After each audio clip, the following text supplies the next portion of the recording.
I feel like Will Campbell, he needs to go and send CJ Stroud a thank you card or maybe a muffin basket or something like that. He needs to thank CJ Stroud for those 4 interceptions because Will Campbell couldn't block anybody. And that's now like 2 weeks in a row. He's now had trouble with a good pass rush. And now he's got Nik Bonitto of Denver to face this week, who had 14 sacks in the regular season. The Broncos D had 3 sacks, 2 interceptions, and 3 fumble recoveries. And during the regular season, they led the league in sacks with 68. Nik Bonitto had 14 of those 68, okay? Against Josh Allen and the Bills, he had a sack and 2 forced fumbles, the big one coming at the end of the first half where he knocked the ball away and the Broncos, with 2 seconds left, kicked the field goal. Nik Bonitto is ready to go, and if he's watching the tape of Will Anderson beating the snot out of Will Campbell, Nik Bonitto's just drooling right now at the chances of getting his hits on Drake Maye. The Patriots need to do something different. They need to bring Will Campbell help because he doesn't have the foot speed to stick with Nik Bonitto. Earlier in the year, Myles Garrett had 4 sacks running past Will Campbell. This is not anything new. This is a thing that's been going on all season. His foot speed is not good. If someone has a good outside rush, he's getting beat. So they're going to have to bring a tight end over there or have a running back help and chip these guys as they're going out into the flat for a pass or a screen. But Will Campbell can't handle Nik Bonitto by himself. And it doesn't matter that Bo Nix isn't playing with his broken ankle. Jarrett Stidham, as I said the last time, is going to be fine. He's not a guy who can't play the position. He just hasn't. Jarrett Stidham has the same number of pass attempts in the season as you or I do, which is 0. I mean, the guy hasn't played a meaningful game in a long time, and he hasn't played a regular season game since 2023, and his last pass was an interception in a game against the Raiders. So not something to like walk off on and be proud of. He had a crummy game that day. He is talented enough. And again, watch the last video or watch the short that I have. I'll put a link to it up here where I explain why it's not going to be a problem for the Broncos having Jarrett Stidham at the quarterback.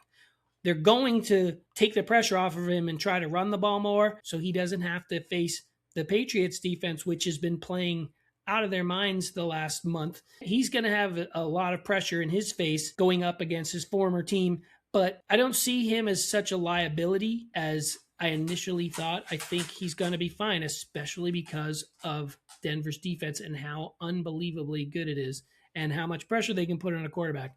I think the Patriots, they're going to have to shore it up. I mean, Drake Maye, he was sacked 5 times last week. So if the Texans can get to him 5 times, the team that had 68 sacks in the regular season, they're going to get to him too. The difference between Drake Maye and CJ Stroud last week was the fact that CJ Stroud had a mistake or made a mistake and was in his head. And you could see it on his face and those shots when he's walking on the sideline. He's definitely talking to himself and having voices in his head, questioning himself and having self-doubt.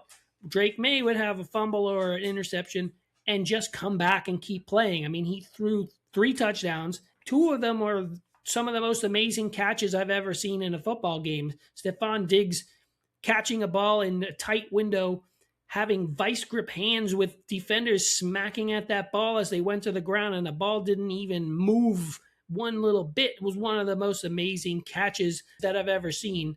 Kayshon Boutte had this one-handed crazy grab in the end zone that was, the number 1 play on SportsCenter's top 10 plays the next day.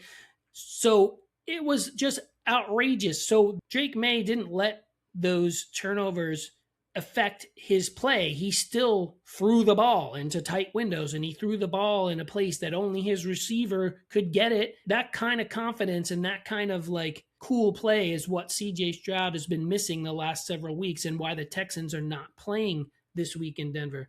What the Patriots have been doing the last 2 weeks in defense, they're just confusing the offensive players, and they can't tell what kind of defense they're in. So they are seeing ghosts. So all the teams the Patriots have been playing the last month have been seeing ghosts. And the defense is going to have a similar game in Denver, Jarrett Stidham or not. the offense is going to be good enough to win that game because of the Broncos defense. So the Patriots defense is going to have a similar type of game to win this game in Denver. The last time the Patriots played Denver in the championship game, it didn't end so well. Broncos won that game and went on to the Super Bowl.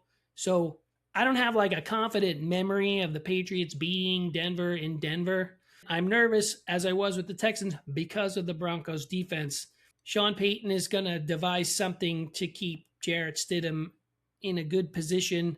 If they can stay out of third and longs, where it has to be on Jarrett Stidham to complete like a big pass, I think if they can do that, they have a good chance to beat the Patriots. But the Patriots are playing really well.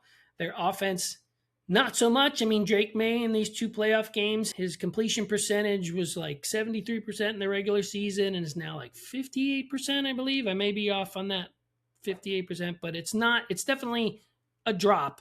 The pressure is better. The defenses he's facing are better. This week's going to be no different. So Drake Maye's got to get it together a little better and get warmed up sooner. Again, I don't think he can wait till the second half, as he has most of the season, to like sort of calm down and figure it out, and then he picks the teams apart in the second half. I mean, I'm going to take that if he can do it against Denver, but I just don't see it.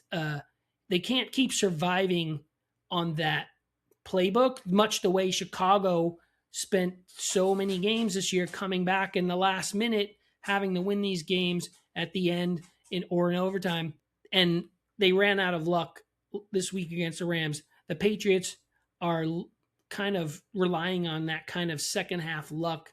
They've been a great second half team, but they need to be a great first half team this week if they plan to get the Super Bowl. Again, I don't think Jarrett Stidham is as much of a liability as initially thought. And just because he hasn't played in a while, it's not going to be as big an issue as you think. This guy's been a pro. He's been in the league for several years. He's played for several teams. He backed up Tom Brady in New England. He's had good coaching at all of his stops along the way. And Sean Payton really likes him and kept him around even after drafting Bo Nix and replaced Russell Wilson with him. So Sean Payton has confidence in Jarrett Stidham, which is why he came back in that press conference and talked about Bo Nix's ankle.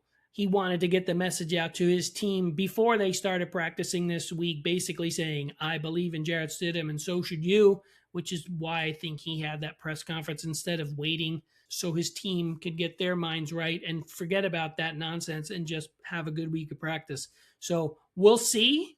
We'll see. I think the Patriots defense, the way they've been taking the ball away, the way their secondary has been playing, the pass rush has been amazing.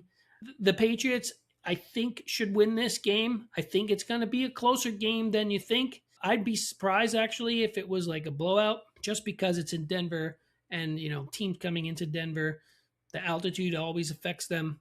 It's going to be tough for the Patriots to get with it, but I think they're a really good team, and they've been proving it and proving everybody wrong. Weak schedule or not, we can stop talking about that now. They beat 2 fantastic teams in their first 2 playoff games, and they're going up another fantastic team, a team that I mentioned earlier, and I'll put a link to that video too, of why Denver could go to the Super Bowl. Unfortunately, one of those reasons was because of Bo Nix, so it kind of puts a little bit of a damper. But again, like I said, I remember Jarrett Stidham in New England. I thought he was a good quarterback then, but he was too much of a threat to Tom Brady, and Tom Brady didn't want a guy who could legitimately take his job, so they shipped him off.